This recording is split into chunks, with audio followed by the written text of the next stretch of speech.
Maafkan aku. Maafkan aku mempergodakan beberapa di antara kamu. Membuka pintu keinginan seksual kamu. Aku mengambil kesempatan. Sampai nyaris seorang daripada kamu menemui maut. Syukur kamu tidak jadi bunuh diri. Aku langsung tidak memahami keputusan kau sampai beberapa tahun kemudian apabila aku sendiri mengetuk pintu mautku.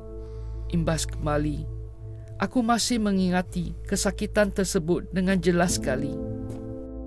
Dia memberitahu aku bahawa hubungan kita yang selama 3 tahun ini sudah berakhir. Kau bukan lelaki sejati, katanya. Rupanya dia berkenalan dengan seorang lelaki tanpa pengetahuanku. Semenjak kecil lagi, aku harus memikul beban seperti seorang lelaki. Pelindung kepada kawan aku, pengganti suami kepada ibuku, menjadi seorang lelaki yang lebih hebat daripada ayahku.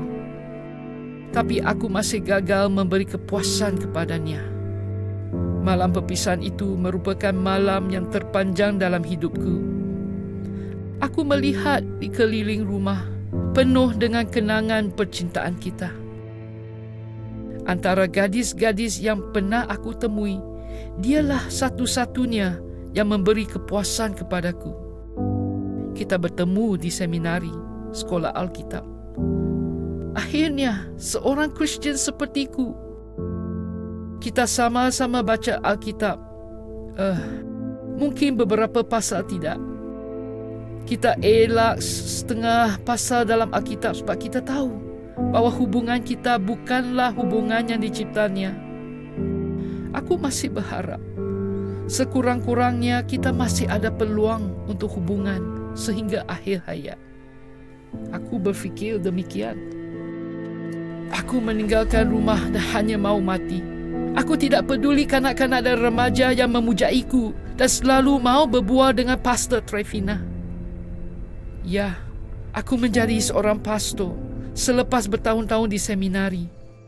Aku berjaya menyembunyi kehidupanku sebagai lesbian daripada dunia. Tapi aku tidak dapat menyembunyi dari diriku sendiri. Aku beri notis dan dalam 24 jam aku tidak jadi pastor lagi. Aku tidak mahu lagi memenuhi ekspektasi orang.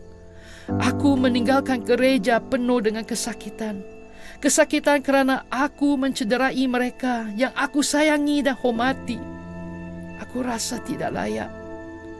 Cukup sudah. Tidak mahu jadi pastor, tidak mahu jadi penghibur, tidak mahu lagi jadi pelindung bagi yang lemah. Aku mulai memburu mereka yang lemah. Aku mau hidup dalam kebebasan. Aku mulai bebas ada hubungan seks dengan ramai orang yang tidak dikenali melalui internet. Aku menjadi seorang yang ketagih seks. Malah aku cuba ada seks dengan lelaki supaya aku dapat rasa normal. Tapi apabila seks menjadi tidak bermakna dan melelahkan, aku sedar aku perlu bantuan. Selepas 10 tahun merantau dalam kepuasan diri tanpa tujuan, aku cuba sedaya upaya untuk mempercayainya.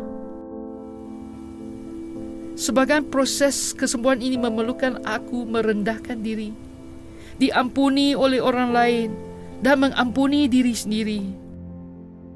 Aku bergumul melihat diriku di dalam cermin. Badanku yang besar buat aku selalu diejek si gemuk di sekolah.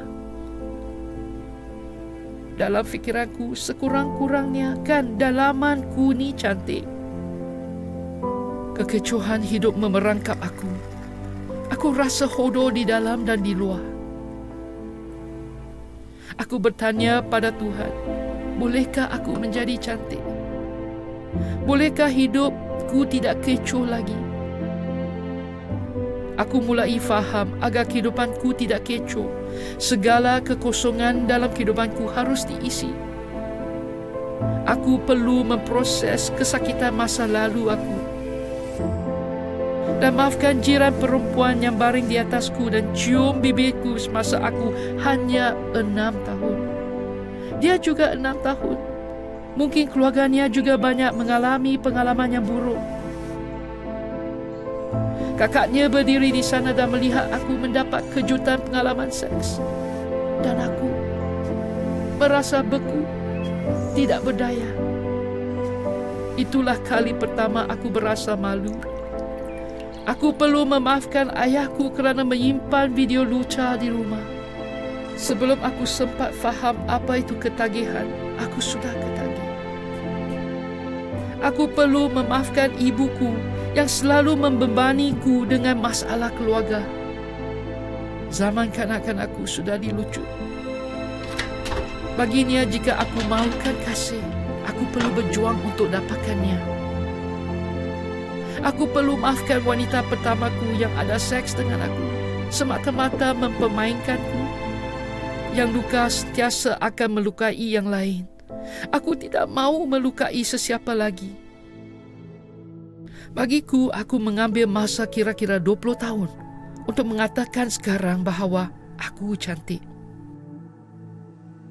Aku tidak mampu laku dengan kebolehan sendiri. Tuhanlah yang menyokong dalam setiap langkah perjalananku. Hari ini, aku menjadi pastor di PLUC, mengejar kebebasan di bawah Kristus. Aku dan teman pelayananku memberi bantuan kepada orang Kristian yang bergumul dengan tarikan seks sesama jantina. Kami juga memberi bantuan kepada keluarga mereka dan komuniti gereja mereka. Kami mencontohi kepada mereka bahawa karunia dan penerimaan Tuhan tidak bermaksud kompromi. Tahukah kamu, Yesus duduk dan makan bersama dengan orang yang berdosa dan pemungut cukai pada zamannya. Walaupun Yesus mengajar mereka kebenaran, mereka masih mau mengikuti Yesus dan belajar darinya. Mengapa? Kerana Yesus menunjukkan kasih karunia-Nya dan bertindak mengikut apa yang dikatanya. Itulah kebebasan mengasihi yang aku ingin contohi sekarang.